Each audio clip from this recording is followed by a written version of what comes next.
Bueno, buenos días alumnos de cuarto. El tema de este video, vamos a tratar de que sea un video un poquitito más breve que los anteriores, que eran temas mucho más extensos. El tema de este video son los caudillos.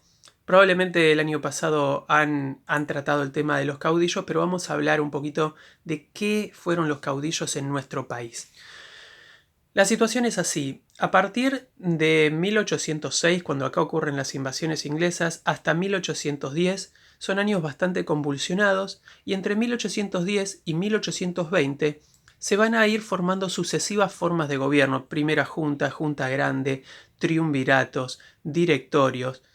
Y esas formas de gobierno finalizan en 1820. ¿Y por qué finalizan? Por una serie de conflictos. Aún no había un acuerdo sobre la forma de gobierno que se quería implementar, y precisamente esas diferencias giraban en torno a la forma de gobierno unitaria y federal.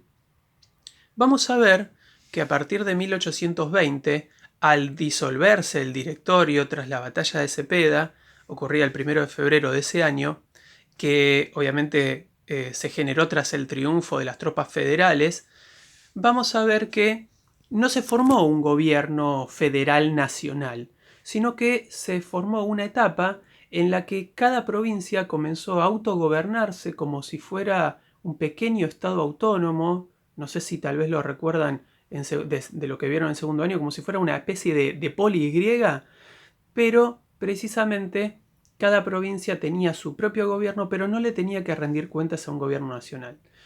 ¿Y quiénes son los que pasan a tomar el control político precisamente de estas provincias? Unos nuevos personajes que ya tenían una cierta importancia en el plano económico, que eran los caudillos. Pero ¿quiénes eran los caudillos?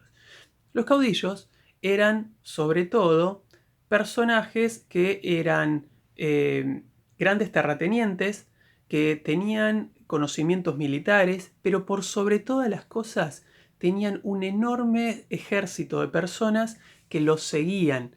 Ese ejército de personas era denominado montonera, y eran precisamente los gauchos que seguían a ese caudillo. Por lo general eran los mismos que trabajaban en sus propias estancias de los caudillos, que cuando este caudillo lo pedía, lo solicitaba, actuaban como si fuera su propio ejército personal.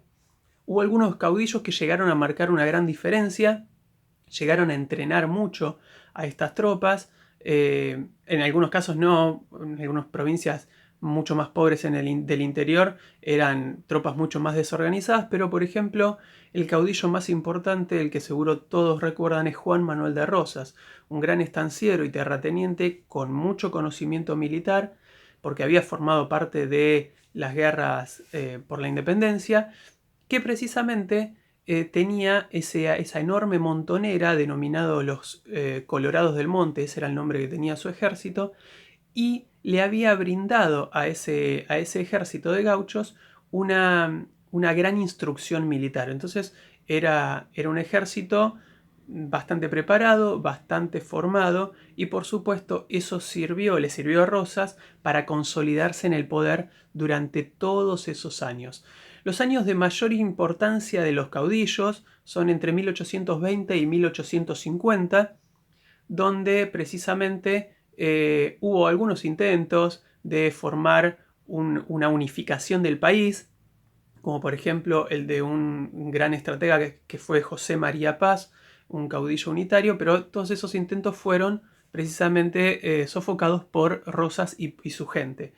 Vamos a ver que esta etapa de caudillos predomina obviamente la ausencia de una constitución nacional, predomina la ausencia de un gobierno nacional, y obviamente a esa etapa, denominada etapa de autonomías provinciales, porque cada provincia era autónoma porque no tenía que rendirle cuentas a un gobierno nacional, también se la denomina como etapa de anarquía y guerras civiles. Y precisamente es la etapa en la que se enfrentan con, digamos, mayor violencia referentes o líderes unitarios y federales. ¿Cuál era el objetivo? Formar un nuevo esquema de país, formar una constitución, pero nadie precisamente quería dar el brazo a torcer.